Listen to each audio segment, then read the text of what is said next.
আজ সুপ্রিম কোর্টে এসএসসির শুনানি। হাইকোর্টের রায়কে চ্যালেঞ্জ করে শীর্ষ আদালতে যায় রাজ্য। 25,753 জনের চাকরি বাতিলের নির্দেশ দেয় হাইকোর্ট। সুপ্রিম কোর্টে যায় এসএসসি। মধ্যশিক্ষা পর্ষদ শীর্ষ আদালতে যান চাকরি হারাদের একাংশ। সুপ্রিম কোর্টের প্রধান বিচারপতির বেঞ্চে আজ শুনানি রয়েছে। সুপ্রিম কোর্টের প্রধান বিচারপতির বেঞ্চে। আজ এসএসসির চাকরি প্রার্থীরা সুপ্রিম কোর্টের দ্বারস্থ। আজ সুপ্রিম কোর্টের শুনানি। হাইকোর্টের রায়কে চ্যালেঞ্জ করে শীর্ষ আদালতে যায় রাজ্য। 25,753 জনের চাকরি বাতিলের নির্দেশ দেয় হাইকোর্ট। আর তারপরেই সুপ্রিম কোর্টের দ্বারস্থ এসএসসি মধ্যশিক্ষা পর্ষদ। এই নিয়ে আমরা বিস্তারিত জানবো। আমাদের সঙ্গে রয়েছেন আমাদের প্রতিনিধি পীযূষ কান্তি নাগ। পীযূষ, সুপ্রিম কোর্টে আজ শুনানি হওয়ার কথা, কোন সময় শুনানি শুরু হবে, ঠিক কি জানা যাচ্ছে এই নিয়ে?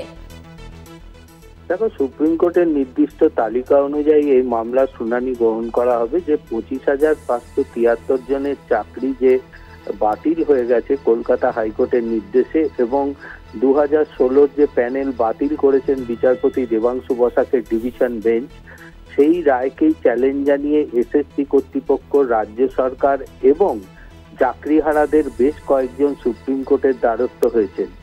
এই মামলার প্রথমেই যে সওয়াল পর্বে যে বিষয়টি উঠে আসবে, প্রত্যেক পক্ষের তরফ থেকেই কিন্তু একটি অন্তর্বর্তীকালীন স্থগিতাদেশের আবেদন জানানো হবে সুপ্রিম কোর্টের কাছে।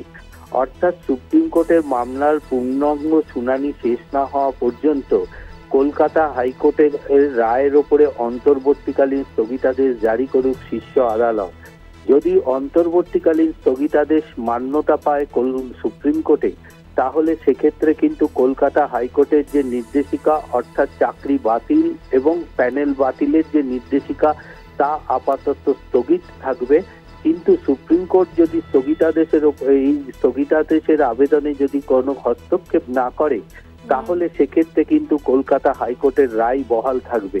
মূলত সুপ্রিম কোর্টে আজকে অন্তর্বর্তীকালীন স্থগিতাদেশের আবেদন জানানো হবে মামলাকারীদের পক্ষ থেকে।